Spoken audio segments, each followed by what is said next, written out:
Morning, folks. Well, today is a day that I've been waiting for quite a few months, and we're finally going to hopefully get that MOT done today, and hopefully it passes.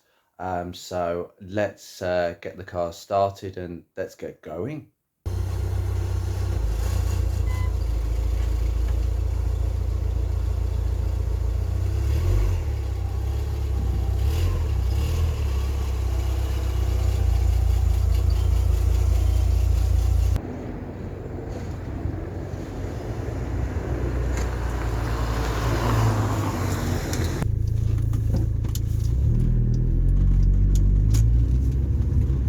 This is pretty powerful compared with what I'm used to. I tell you what, this car picks up incredibly nicely. The only thing that I'm kind of wary of is we're getting a noise from the brake disc, which might just be the pads bedding in at the back. Considering that I've done the sliders as well all round, especially at the front. When I let go of the brake pedal, there's an awful lot of engine braking. Now I suspect that could possibly be the nature of the CVT gearbox. There is engine braking in these gearboxes, unlike traditional hydraulic torque converter automatics. But it could also be that my front brake calipers, which are still the originals, may still be binding. They have a habit of binding these things, but you know, overall it drives nicely and the brakes are good. One of my washers decided to come out of its little housing, but that's okay, I'll pop it back in a sec.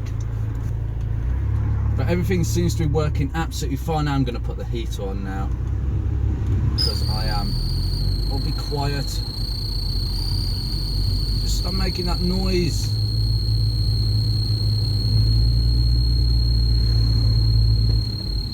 The heater in my Focus used to do that quite an awful lot. It used to quieten down. There we go. Put it on a lower setting and it settles. The driving position is really nice. In fact, have I got this seat all the way? Yes, I have. But it pulls really cleanly, really smooth.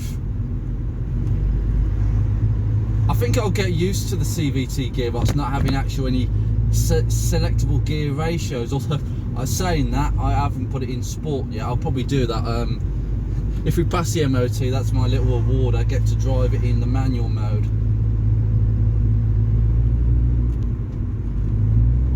But there's no bearing noises, nothing from the gearbox, because I know the gearboxes are quite prone to bearing issues. Nothing like that. No groaning, whining, nothing. Take a corner. Fine.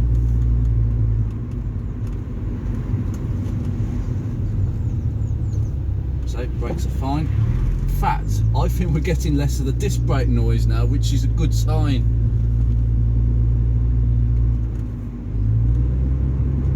There is a little bit of a chirping when I put my foot on the brake. Yeah, this is really interesting. Like, we are getting, although the steering wheel does appear to be veering to the left. That's okay, because tyres, tracking and all sorts of stuff will be done. Train arm bushes will be done. If I put my foot down the gas, oh gosh, the flipping power of this thing. That is powerful. It just pulls. It absolutely pulls. It's like, I've been in a Jaguar XJ 12, the V12 version. It's it was the XJ 12 Series 3, and the way those V12 engines pull, I was lucky to sit in one, and the way that pulls, it's like you don't get a sense of speed. It just, and I think this is kind of similar in a way. Right, I'm going to pull outside the MOT centre in about 5 minutes time, but everything's good. Temperature's holding, fans are blowing nicely. It's looking really, really good. Well, We might have an issue. Unfortunately, it isn't engine braking. It was braking when I was going down a hill, and I could smell some burning, and that is one heck of a, yeah, that is that's pretty locked on, that caliper. No sliders are going to repair that. That is sticking. That one smells okay, but that's boiling. I can smell it. I can smell it a mile off. So, but we made it. We have actually made it. So I'm just going to let them MOT it and see what's what. It's a really nice drive. It picks up really nicely. I've got no other issues other than that caliper. I suspect I'm just going to have to replace both calipers.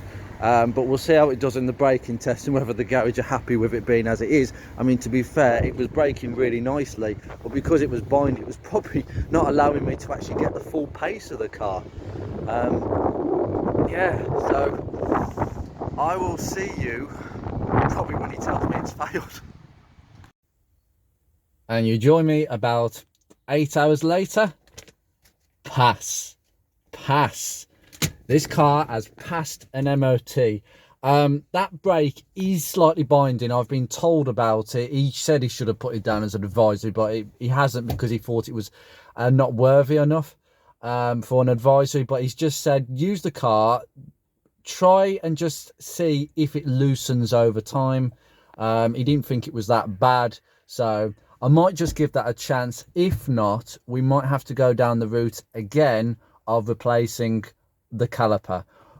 In that case, it'd be 2 calipers, because you do not change just one caliper, you change both, because if one is binding, one may be close to binding. And these Rover ones, these Lucas brake calipers, are very known for seizing. The rear ones were completely seized, and the front ones can seize just as much. So I will bear that in mind, but nothing wrong with the car. It passed the MOT on the emissions, no problem. So, you know, I've got no qualms about this car. It's still puffing a tiny bit of white smoke, but driving down the road, it's not bellowing smoke out the back. There's nothing, which is absolutely amazing. I'm so damn pleased. And driving this car, I really like the drive. Sometimes with the brake binding, you get a sense of excessive engine braking, as I said this morning. So if you take your foot off the gas, there might be some automatic slowing down. So I don't actually have to touch the brake pedal sometimes. I can just slow down by taking my foot off. Not ideal, and it does smell a bit, that acrid smell you get of burning. I don't really want that ideally, because I don't want to ruin my brake disc. Because then that will be another cost on top of that. So I'm going to think exactly what I'm going to do, but I think I'll have it in mind to replace both calipers at the front and just start from scratch and bleed it off again. I know you're going to get bored of seeing another video of me fiddling with the brakes, but you know, it's another video, and I will certainly do one and show you how to change the front brakes if you have a Rover 45, or if you're interested in any manner. But yeah, I'm so pleased. Literally 4 or 5 months now of depending on when this video goes out, 4 or 5 months of battle scars every single day, and we've got there. We're not there yet. He said the train arm bushes looked a bit tired, but they didn't see any excessive movement whatsoever. And to be fair, driving it, I didn't really feel going around the corners that was a case where it felt like wallowy at the back end. In fact, this car feels so comfortable. I think it puts a Mark 1 Focus to shame. It really does. That double wishbone at the front, I can feel it working quite nicely. There is a sense that it's not quite as sporty a ride as a Mark 1 Focus. It's different. It's like a Rolls Royce. It's not excessively pin sharp. It's not pointy, but it does everything else in a fantastic way. And I feel really comfortable driving this thing. I am going to really enjoy driving this car from now, because the car is insured, it's now MOT'd. I've got to go home and tax the thing now.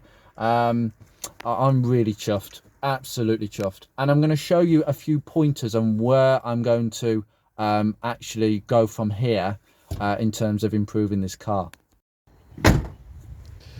Right, so basically, I don't know if you can actually tell, but this side of the car I've completely wet sanded. I've been doing this off camera for the last week or so prior to the MOT, mainly because I wanted to show you basically what one side will look like compared with the side that's just been clay barred and cleaned. Now this side has not been done whatsoever, okay? It has not been polished, it has not been wet sanded whatsoever. I have done some touch-ups, like it's just a little bit of touch-up there just to deceive the eye a little bit. Obviously we've got to be careful of this area when wet sanding, but this side has not been done whatsoever, whereas this side, gotta watch the traffic, has. In terms of imperfections, we've got this mirror which seems to have been damaged, this mirror capping, but I'm going to replace this with a brand new one. The driver's one is absolutely unaffected, but yeah, it's gone a bit funny where it's gone a bit foily. Very strange. Hello. The other thing, if I come around the front, the bumper has been polished and wet sanded. I just need to go over a few areas. Now I can confirm one thing: this bumper and that bonnet have definitely come together as part of a repair for this car.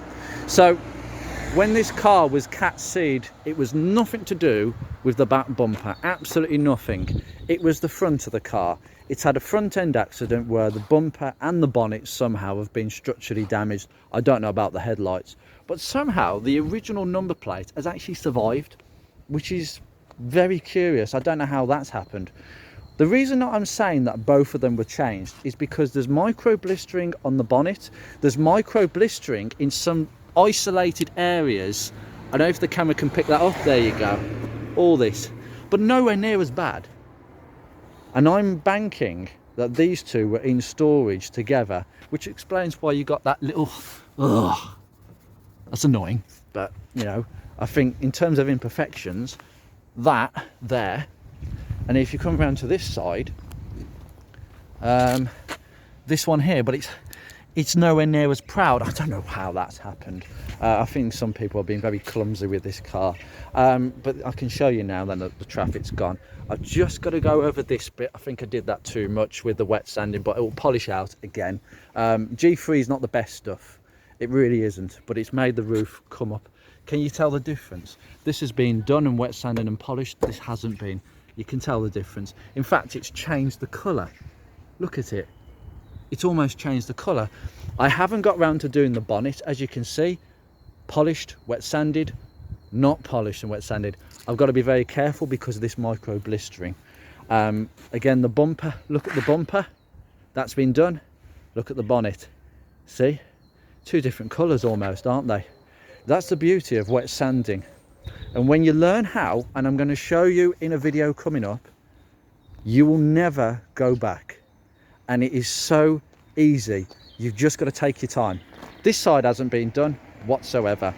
Yep, the door handles don't quite match to the existing paintwork. They are the correct shade, but unfortunately not quite enough.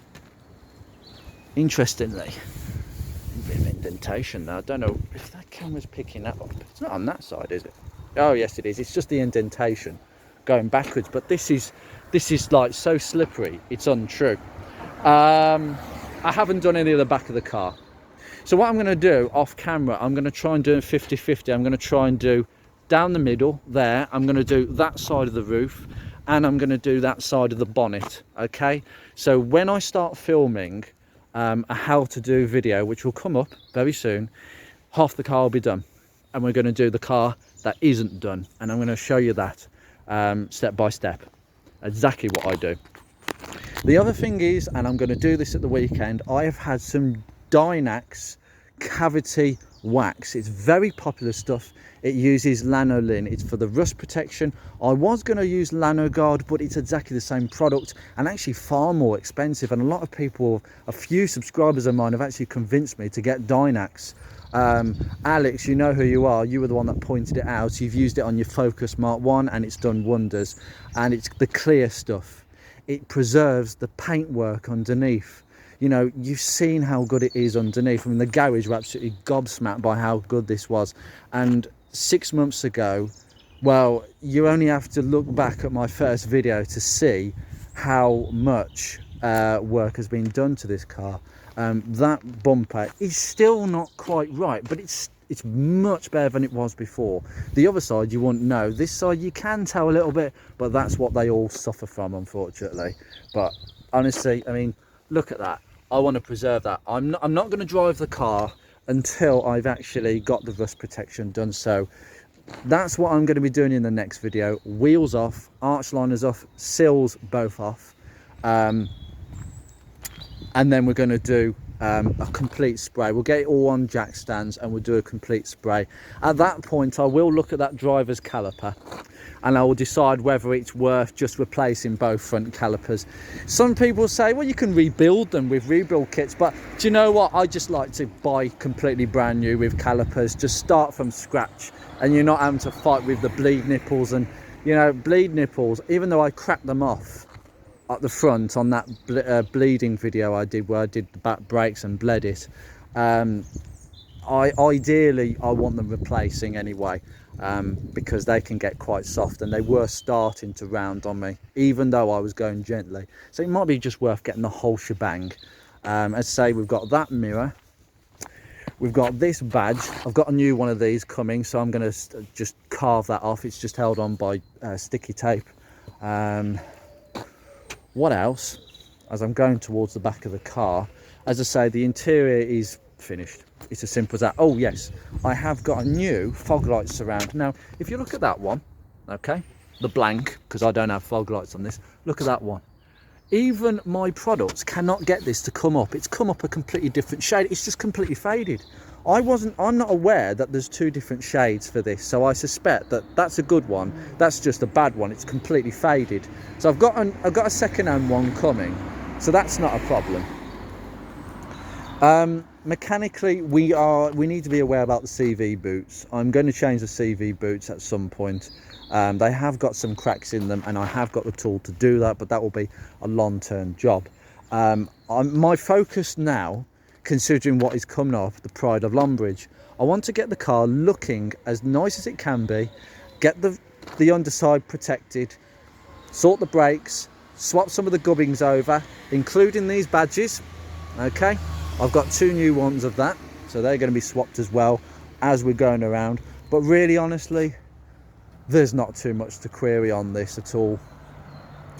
So I am going to leave you here. That is where I am with this car. It is going to be beautification works.